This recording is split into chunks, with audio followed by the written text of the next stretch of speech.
யாழ் மறையொலி தொலைக்காட்சி நேயர்களுக்கு அன்பு வணக்கம். யாழ் மறைமாவட்ட திருகவை 2026ஆம் ஆண்டை சமூக தொடர்பாடல் ஆண்டாக பிரகடனப்படுத்தி இருக்கின்றது. யாழ் மறைமாவட்ட சமூக தொடர்பு ஆணைக்குழுவினுடைய இயக்குநராக இருக்கின்ற அருட்தந்தை ஆண்டன் ஸ்டீபன் அவர்கள் இங்கே வருகை தந்திருக்கின்றார். அருட்தந்தை அவர்களை நான் அன்போடு வரவேற்றுக் கொள்கின்றேன். வணக்கம். வணக்கம் அலெக்சாண்டர். எமது யாழ் மறை மாவட்ட திருகவை இந்த வருடத்தை என்ன காரணத்திற்காக சமூக தொடர்பாடல் ஆண்டாக பிரகடனப்படுத்தி இருக்கின்றது? யாழ் மறை மாவட்டத்தில் இந்த வருடம் தொடர்பாடல் ஆண்டு அங்குரார்ப்பணம் செய்யப்பட்டிருக்கிறது. அதனுடைய அங்குரார்ப்பண நிகழ்வு தை மாதம் ஆண்டவருடைய திருமுழுக்கு விழா அன்று மரியன்னை பேராலய ஆயர் அவர்களுடைய தலைமையிலே சிறப்பு திருப்பலி ஒப்புக் கொடுக்கப்பட்டு இந்த ஆண்டு அங்குரார்ப்பணம் செய்கிற நிகழ்வு நடைபெற்றது. சமவேளையிலே யாழ் மறை மாவட்டத்தினுடைய எல்லா பங்குகளில் இருக்கிற ஆலயங்களிலும் இந்த ஆண்டு அங்குரார்ப்பணம் செய்யப்பட்டது. இந்த சமூக தொடர்பாடல் ஆண்டு 2 முக்கியமான காரணங்கள் இருக்கிறது.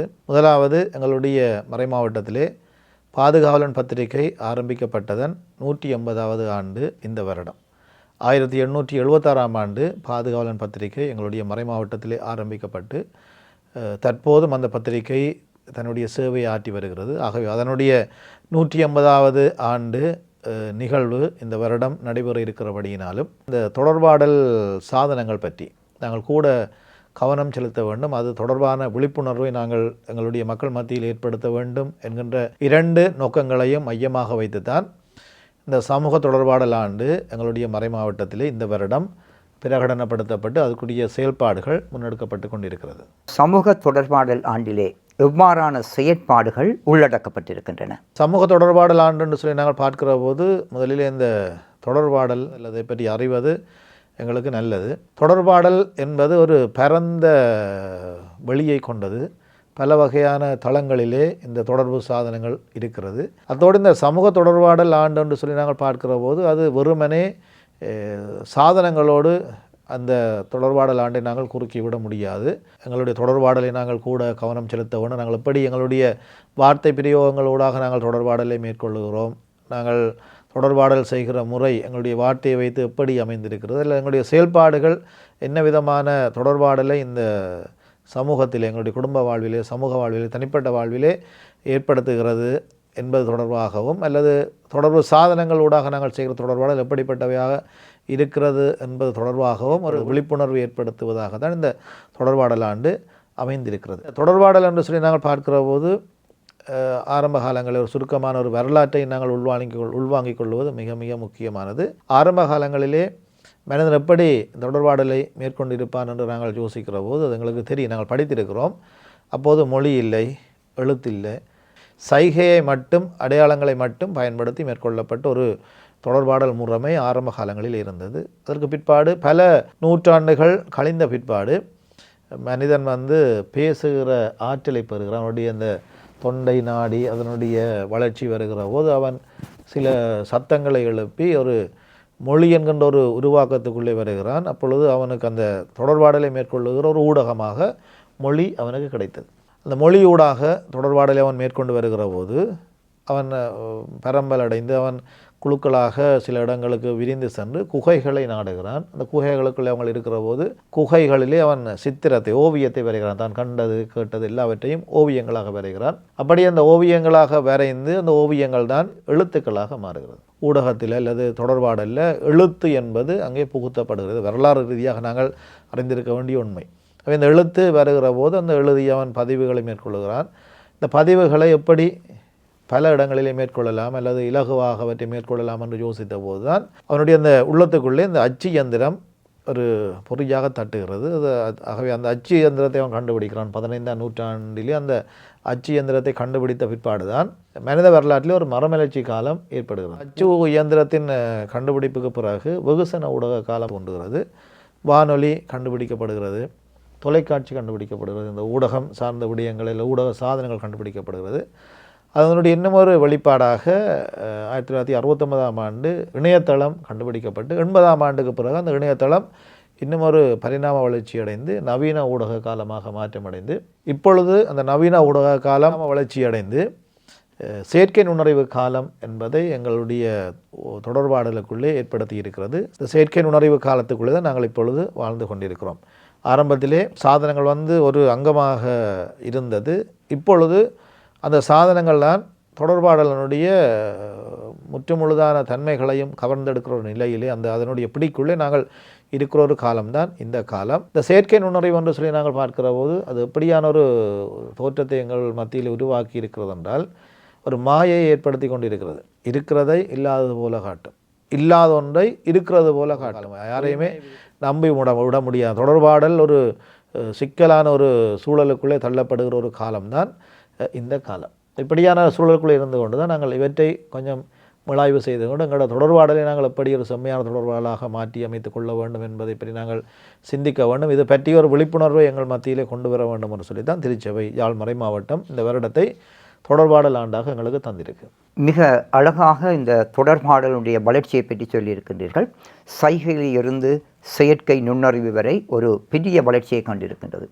இவ்வாறு அபரிவிதமான வளர்ச்சியை கண்ட இந்த தொடர்பாடல் எவ்வாறு திரு அவைக்குள்ளே உள்வாங்கப்படுகின்றது, அல்லது திருச்சபை எவ்வாறு இந்த தொடர்பாடலை பார்க்கின்றது? நான் ஏற்கனவே கூறியது போல இந்த தொடர்பாடல் வந்து சைகையிலிருந்து ஆரம்பமாகி இப்போ செயற்கை நுண்ணறிவுக்கு மட்டும் வந்திருக்கிறது. சம நேரத்தில் நாங்கள் திருச்சபையினுடைய கருத்து நிலை எப்படி இந்த தொடர்பு சாதனங்கள் இந்த வளர்ச்சி எப்படி ஏற்றுக்கொண்டது என்பதை நாங்கள் பார்ப்பது மிக மிக முக்கியமானது. சில வேளைகளில் அதை நாங்கள் ஆராய்கிற போது ஒரு வேடிக்கையான தன்மை கூட எங்களுடைய எண்ணத்துக்குள்ளே வரும். நாங்கள் பொதுவாக பார்க்கலாம், ஒரு புதிய கண்டுபிடிப்பு இந்த உலகத்திலே கண்டுபிடிக்கப்படுகிற போது அதை உடனடியாக ஏற்றுக்கொள்ள மாட்டார். இப்படியான கண்டுபிடிப்புகள் வருகிற போது ஒரு எதிர்ப்பு மனநிலை தான் உடனடியாக வருது. எங்களுக்கு தேவையில்லை. புதுசுக்கும் பழசுக்கும் இடையிலே ஒரு முரண்பாடு போராட்டம் இருக்கிறதை யாருமே மறத்துவிட முடியாது.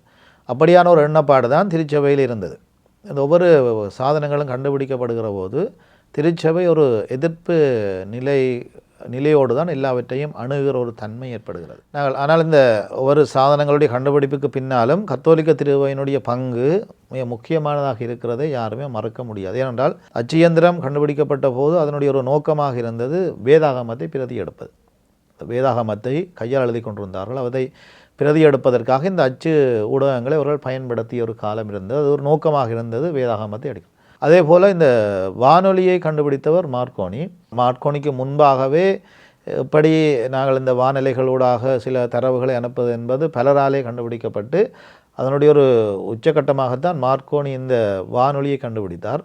வானொலியை கண்டுபிடித்த மார்க்கோனி சொல்லுகிறார் என்னென்னா, தான் கண்டுபிடித்ததின் நோக்கங்களில் ஒன்று வத்திக்கானில் இருக்கிற திருத்தந்தை கதைப்பதை உலகத்தில் இருக்கிற எல்லாரும் இந்த வானொலிகளூடாக கேட்க வேண்டும் என்கின்ற ஒரு நோக்கம் அவருக்கு இருந்தது. அவர் கண்டுபிடித்த இந்த வானொலியை கொண்டே வத்திக்கானில் இருந்த திருத்தந்தைக்கு கொடுத்து அதனூடாக திருத்தந்தையை உரையாற்ற வைத்த வரலாற்று தரவுகள் எல்லாம் இருக்கிறது. மார்க்கோனி கண்டுபிடித்த வானொலியினுடைய உதிரிப்பாக இப்பொழுதும் ரேடியோ வத்திக்கான், அதாவது வத்திக்கான் வானொலி நிலையத்திலே பராமரிக்கப்பட்டு வைக்கிறது.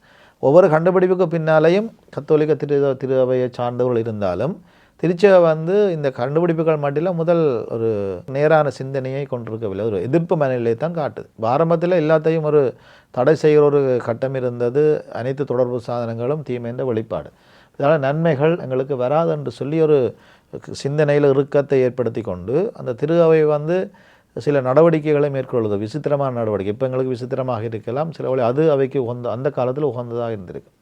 1906ஆம் ஆண்டு அப்போ இருந்த திருத்தந்தை அவர் என்ன செய்கிறார்னு சொன்னால், குறுமடங்களில் மாணவர்கள் பத்திரிக்கை வாசிக்கிறது தடை. ஏன்னா அந்த பத்திரிக்கை வாசிக்கிறதால இந்த மாணவர்கள் அவருடைய மனங்களெல்லாம் கெட்டு போவோம் என்று சொல்லி குறுமடங்களில் அந்த பத்திரிக்கை தடை செய்யும். அதோட குறுமடங்களில் தொலைக்காட்சி படம் பார்க்க இல்லாது. அதே போல் இன்னும் ஒரு தடையை கொண்டு வருகிறார்கள். வானொலியில் திருப்பலி ஒலிபரப்புவது தடை. இப்படி எல்லாவற்றிற்கும் ஒரு தடையை கொண்டு வந்தது எதிர்ப்பு மனநிலை தான் ஆரம்ப காலங்களிலே திருச்சபையிலே இருந்தது. ஆனால் இந்த எதிர்ப்பு மனநிலையில் ஒரு மாற்றம் ஒன்று ஏற்படுகிறது. அது எப்போது அந்த மாற்றம் ஏற்படுகிறது என்று சொன்னால், வத்திக்கான் சங்கம் நடைபெறுவதற்கு ஒரு கொஞ்ச காலத்துக்கு முதல் திருச்சபை அந்த ஒரு குறிப்பிட்ட காலத்துக்குள்ளே சொல்லுகிறார்கள், நாங்கள் இவற்றை எதிர்ப்பு மனநிலையோடு நாங்கள் பார்க்க முடியும். எல்லாம் மனிதனுடைய கண்டுபிடிப்பு, ஆனால் எல்லாம் கடவுளுடைய கொடை. அந்த கொடையை நாங்கள் சரியாக புரிந்து கொள்ள வேணும். பத்திரிகை என்றால் அது கற்புல ஊடகம், வானொலி என்றால் செவிப்புல ஊடகம், தொலைக்காட்சியினால் கற்புல செவிப்புல ஊடகம். ஆகவே நாங்கள் இதனுடைய நன்மைகளை நாங்கள் பகுப்பாய்வு செய்து கொண்டு அவற்றை எங்களுடைய பணிகளிலே நாங்கள் உள்வாங்க வேண்டும். எல்லாவற்றையும் தீமை என்று நாங்கள் ஒதுக்கிவிட முடியாது என்கின்ற ஒரு சிந்தனை வத்திக்கான் சங்கத்துக்கு முதல் திருச்சபையில் ஏற்படுகிறது. அதனுடைய அந்த ஒரு உச்சக்கட்ட வெளிப்பாடு தான் 2ஆம் வத்திக்கான் சங்கம். 2ஆம் வத்திக்கான் சங்கத்திலே இந்த ஊடகங்களுக்கு மிக முக்கியமான ஒரு இடம் கொடுக்கப்பட்டது. இந்த ஊடகங்களுடைய பங்களிப்பால் தான் 2ஆம் வத்திக்கான் சங்கம் மிக சிறப்பாக நடைபெற்றது என்று சொல்லி ஆய்வாளர்கள் சொல்லுகிறார்கள். 2ஆம் வத்திக்கான் சங்கம் நடக்கிற போது ஊடகங்கள் எல்லாத்தையும் உள்ளுக்கு கூப்பிடணும். உள்ளுக்கு கூப்பிடக்குள்ள அந்த ஊடகங்கள் என்ன செய்கிறார்கள் என்று சொன்னால் உள்ளுக்கு நடக்கிற நிகழ்வுகளை பதிவு செய்கிறார்கள். பத்திரிகையாக இருக்கலாம், தொலைக்காட்சியாக இருக்கலாம், வானொலியாக எல்லாத்தையும் பதிவு செய்து அவர்கள் சங்கம் நடக்கிற போதே அந்த செய்திகளை மக்களுக்கு கொண்டு போகிறார்கள். இப்போ மக்களுக்கு கொண்டு போகிற போது மக்கள் அதை பற்றி கதைக்கிறார்கள். வத்திக்கான் சங்கத்தில் எப்படி நடக்குது, இதை பற்றி கதைக்கணும், இது எங்களுக்கு தேவையில்லை, எங்களோட பிரச்சனை இது, நாங்கள் எங்கட மொழிகளில் பூச திருப்பலி உதாரணமாக மக்கள் தங்களுடைய முக்கியமான விடயங்களை பற்றி கதைக்கிற போது அந்த தகவல் மக்கள் கருத்தை ஊடகங்கள் தங்களுக்குள் உள்வாங்கிக் கொண்டு அதை செய்தியாக பிரசுரிக்கக்குள்ள அது வத்திக்கான் சங்கம் நடத்துகிறாக்களுக்கும் அந்த தகவல்கள் போகக்குள்ள அவன் தங்களோட நிகழ்ச்சி நிரலிலேயே சில மாற்றங்களை ஏற்படுத்துகிறார்கள். நாங்கள் என்னென்ன விடயங்களைத்தான் கதைக்க வேண்டும், இதுதான் மக்களுடைய பிரச்சனையாக இருக்கிறது, ஆகவே நாங்கள் இதை பற்றி நாங்கள் கதைப்போம் என்று சொல்லி அவர்கள் மக்களுடைய தேவைகளை அவர்கள் முன்னிறுத்தி கதைத்தபடியினால் அந்த வத்திக்கான் சங்கம் ஊடகங்கள துணையோட மிக சிறப்பாக நடைபெற்றது என்று சொல்லி ஆராய்ச்சியாளர்கள் சொல்லுகிறார்கள். அதுவும் ஒரு சிறப்பான ஒரு விடயம். அந்த வத்திக்கான் சங்கம் நடைபெறுவதற்கு ஊடகங்களுடைய பங்களிப்பு. 2ஆம் வத்திக்கான் சங்கத்தை நாங்கள் பார்க்கிற போது அதில் 16 விதி தொகுப்புகள் எங்களுக்கு தரப்பட்டிருக்கு. அதில் முதலாவது தொகுப்பு வழிபாடு. திருச்சபை என்றால் வழிபாடு தான் மிக முக்கியமானது. 2வது ஏடாக எங்களுக்கு தரப்படுகிறது இந்த சமூக தொடர்பு சாதனங்கள் பற்றிய விதி தொகுப்பு. நற்செய்தி பணிகளில் ஊடகங்களை நாங்கள் உள்வாங்க வேண்டும் என்கின்ற ஒரு வழிகாட்டலையும் இந்த 2ஆம் வத்திக்கான் சங்கம் எங்களுக்கு தந்தது. அதன் ஒரு வெளிப்பாடாகத்தான் வத்திக்கானில் திருத்தந்தையின தலைமை பீடத்தில் இந்த ஊடகங்களுக்கு என்று சொல்லி புரிமான ஒரு அலுவலகம் அமைக்கப்படுகிறது. அதோடு இந்த 2ஆம் வத்திக்கான் சங்கத்தினுடைய நிறைவில் திருத்தந்தை அப்போது இருந்த திருத்தந்தை அவர்கள் தொடர்பாடல் நாள் என்பதை பிரகடனம் செய்கிறார். ஒவ்வொரு வருடமும் அது கொண்டாடப்படுகிறது. 67ஆம் ஆண்டிலிருந்து இதுவரைக்கும் அந்த உலக தொடர்பாடல் நாள் கொண்டாடப்படுகிறது. அது எங்களுக்கு கனவேருக்கு தெரியாது. அது எப்போது கொண்டாடப்படுகிறது என்று சொன்னால் ஆண்டவருடைய விண்ணேற்ற பெருவிழா அந்த உலக தொடர்பாடலான தினம் கொண்டாடப்படுது. இப்படித்தான் ஊடகங்கள் திருச்சபைன்ற நற்செய்தி அறிவு பணிக்குள்ள உள்வாங்கப்படுற ஒரு ஏதுவான சூழலை வத்திக்கான் சங்கம் எங்களுக்கு உருவாக்கி தந்திருக்கு. 2ஆம் வத்திக்கான் சங்கத்திற்கு பிற்பாடு ஏற்பட்ட ஒரு மறுமலர்ச்சியை பற்றி அழகாக சொல்லியிருக்கின்றீர்கள். அப்போ கத்தோலிக்க திருகவை இந்த தொடர்பு சாதனங்களை எவ்வாறு தன்னுடைய பணிகளுக்கு அல்லது நற்செய்தி அறிவிப்பு பணிக்கு பயன்படுத்துகின்றது? அந்த 2ஆம் வத்திக்கான் சங்கம் நிறைவடைந்த பிறகு உலகமெல்லாம் இந்த ஊடகங்களை தங்களுடைய நற்செய்தி பணியில் உள்வாங்கலாம் என்கின்ற ஒரு வழிகாட்டல் கொடுக்கப்பட்டு அதனுடைய முயற்சிகள் மேற்கொள்ளப்படுது. அப்போ அதுக்கு பிறகு நாங்கள் பார்க்கலாம் வத்திக்கான் வானொலி, வத்திக்கான் டிவி, அப்படி எல்லா ஊடகங்களையும் நற்செய்தி அறிவு பணியில் ஈடுபடுத்துகிற ஒரு காலம் அதுக்கு பிறகு தான் உதயமாகினது. அப்போ இருக்கிற ஊடகங்களை நாங்கள் பயன்படுத்தி ஒரு மறைமாவட்டங்களும் அது தொடர்பான வேலைத்திட்டங்களை முன்னெடுக்கிற ஒரு சூழலை இந்த 2ஆம் வத்திக்கான் சங்கம் உருவாக்கினது. அப்போ ஒவ்வொரு மறைமாவட்டங்கள் தங்களுக்கு ஏற்ற விதமாக இந்த ஊடகங்களை பயன்படுத்தி நற்செய்தி பணியை அவர்கள் முன்னெடுக்கிற ஒரு சூழல் உருவானது. அவர்கள் மறைக்கல்வியில் இந்த ஊடகங்களை எப்படி பயன்படுத்தலாம் அல்லது ஊடகத்தை எப்படி மறையறிவை வளர்ப்பதிலே பயன்படுத்தலாம் என்று அவர்கள் எல்லாம் அதுக்குரிய திட்டங்களை தீட்டிக்கொண்டு இந்த ஊடகங்களை பயன்படுத்துகிற ஒரு சூழல் உருவாகுது. ஒரு வானொலியாக இருக்கலாம், தொலைக்காட்சியாக இருக்கலாம், பத்திரிகையாக இருக்கலாம், எல்லாத்தையும் நற்செய்தி அறிவு பணியில் உள்வாங்குகிற ஒரு காலம் ஆனால் நாங்கள் இன்னமொன்றை இந்த இடத்துல நாங்கள் குறிப்பிட வேண்டும்.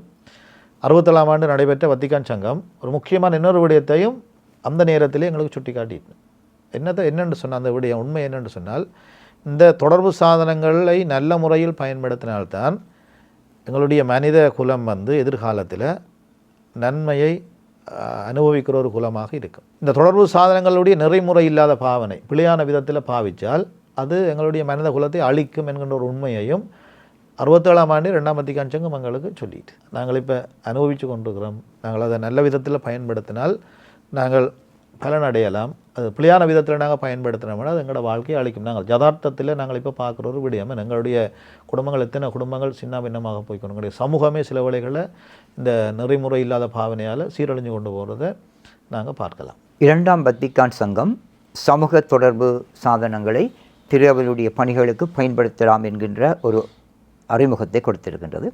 யாழ் மறை மாவட்டத்திலே எப்பொழுது இந்த சமூக தொடர்பு சாதனங்களுடைய பாவனை நற்செய்தி அறிவு பணியிலே பயன்படுத்தப்பட்டது?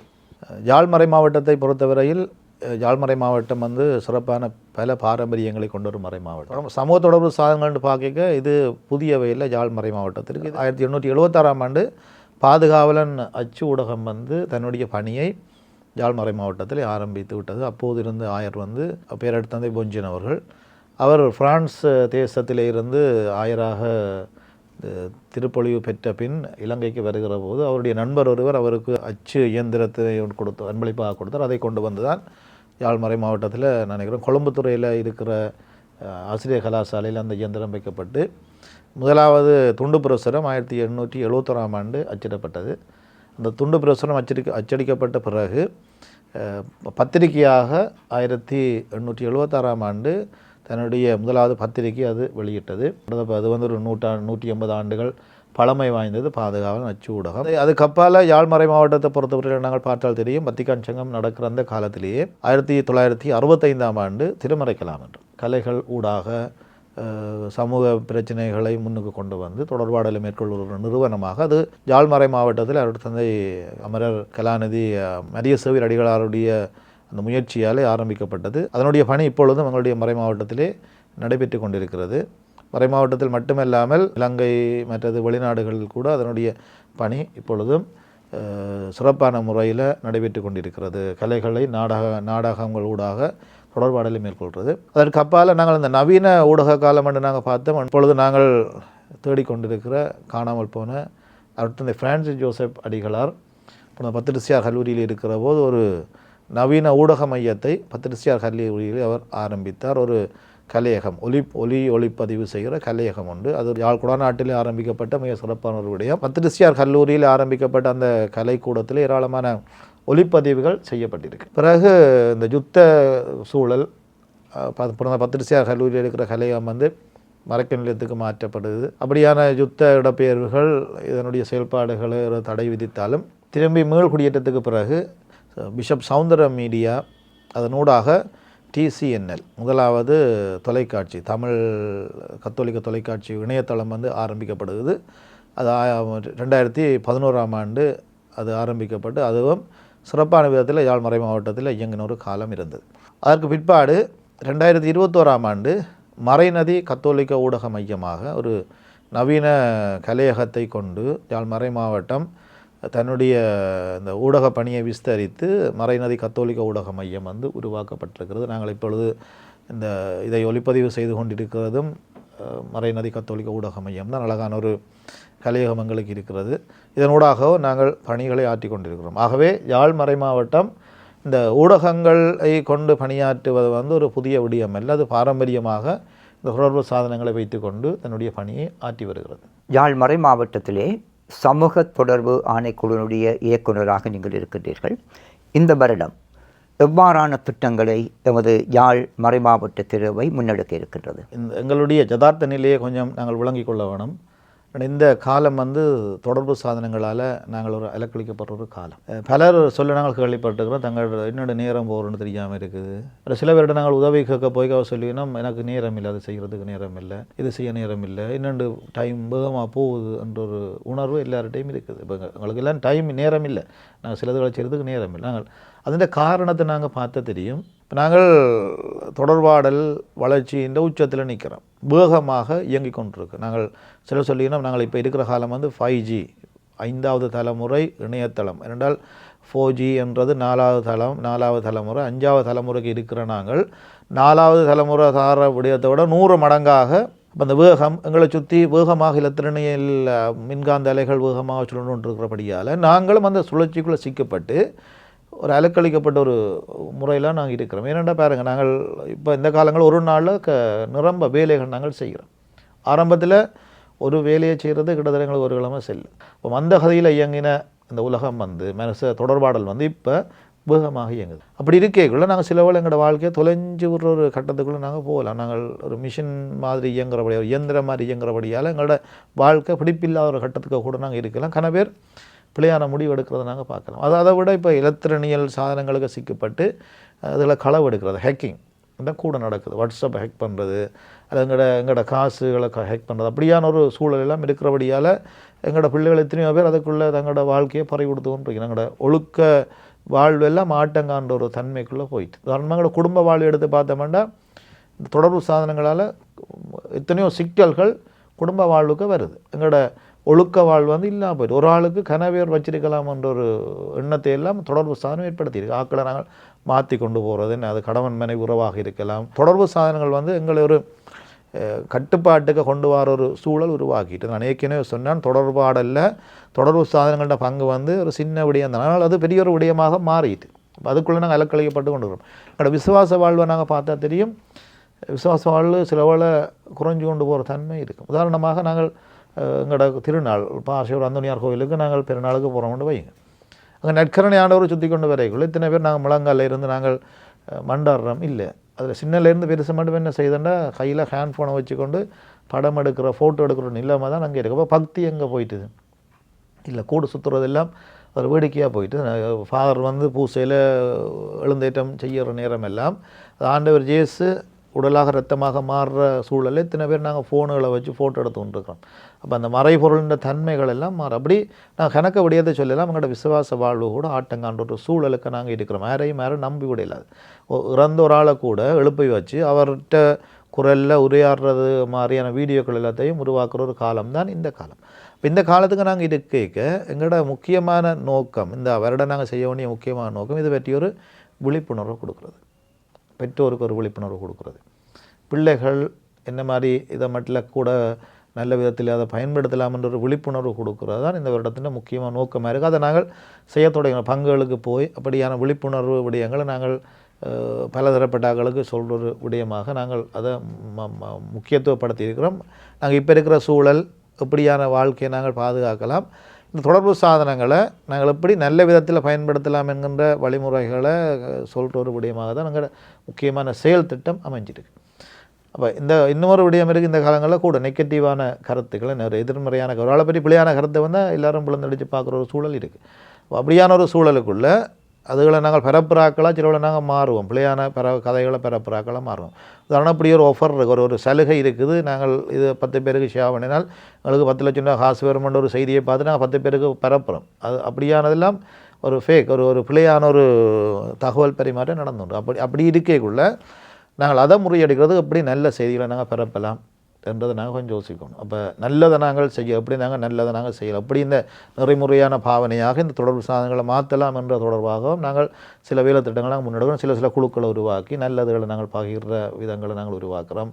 நல்ல செய்திகளை நாங்கள் என்ற ஒரு ஆளுடைய அனுபவ பகிர்வுகளை செய்கிற முறைமைகளை கூட நாங்கள் மேற்கொண்டு கொண்டிருக்கிறோம். வேறு ஒவ்வொரு பங்குகளில் இது தொடர்பான விழிப்புணர்வை ஏற்படுத்த வேணும்னு எங்களை அணுகிற போது நாங்கள் அது தொடர்பாக இந்த விழிப்புணர்வு ஏற்படுத்துறது நாங்கள் ஆயத்தமாக நாங்கள் இருக்கிறோம். எங்களோட விசுவாச வாழ்வை ஆட்டங்கான்ற விடயங்கள் தொடர்பாக நாங்கள் விழிப்புணர்வு நாங்கள் கொடுக்குறோம். பக்தியான விதத்தில் இவற்றை நாங்கள் பயன்படுத்துகிற ஒரு சூழலை நாங்கள் உருவாக்குறோம். அதை விட இன்னமொரு செயல் திட்டம் நாங்கள் முன்னெடுத்து கொண்டிருக்கிறோம். இந்த ஆலயங்களில் இருக்கிற ஒலிபெருக்கி சாதனங்கள் வந்து சில இடங்களில் வழியாக கேட்க இயலாது, சில இடங்களில் எக்கோ பண்ணும். அதுகளை கூட நாங்கள் இந்த வருடத்தில் எங்களோட ஒரு முக்கிய பணியாக சீர்படுத்தி கொடுக்குற ஒரு நிலைமையை நாங்கள் ஒரு சூழலை உருவாக்கி இருக்கிறோம். அது எங்களோட பங்கு தந்த மாதிரி எங்களை தொடர்பு கொள்ளைக்குள்ளே இந்த ஆலயங்களில் இருக்கிற ஒலிபெருக்கி சாதனங்கள் மக்கள் சரியான விதத்தில் கேட்கக்கூடிய மாதிரி உள்ளுக்குள்ளே ஆலயங்களுக்குள்ளேயே நாங்கள் அதை செய்து கொடுக்குற ஒழுங்குகளையும் நாங்கள் மேற்கொண்டிருக்கிறோம். யாழ்மறை மாவட்டம் இந்த வருடம் கடைபிடிக்கின்ற தொடர்பாடல் ஆண்டு தொடர்பான அழகான கருத்துக்களை அருட்தந்தை ஸ்டீவன் அவர்கள் இங்கே எங்களுக்கு வழங்கியிருக்கின்றார். எனவே இந்த நேரத்தை ஒதுக்கி எம்மோடு கலந்து கொண்டு எமது கலையகத்திலே இந்த கருத்துக்களம் நிகழ்விலே பங்கெடுத்தமைக்காக அருட்தந்தை அவர்களுக்கு நன்றி கூறுகின்றோம். தொடர்ந்தும் நாங்கள் எமது யாழ்மறை மாவட்டத்திலே 150 ஆண்டுகளை கடந்து இன்றும் வெளிவருகின்ற பாதுகாவலன் பத்திரிகை பற்றிய ஒரு கருத்துக்களம் நிகழ்விலே உங்களை சந்திக்க இருக்கின்றோம். அத்தோடு இந்த யாழ்மறையிலை தொலைக்காட்சி, இந்த ஊடக மையம் எவ்வாறான பணிகளை முன்னெடுக்கின்றது, எவ்வாறு வளர்ந்திருக்கிறது என்பதை பற்றியும் கலந்துரையாட இருக்கின்றோம். மீண்டும் அடுத்த கருத்துக்களம் நிகழ்விலே உங்களை சந்திக்கும் வரை உங்களிடமிருந்து அன்போடு விடைபெறுகின்றோம். நன்றி, வணக்கம்.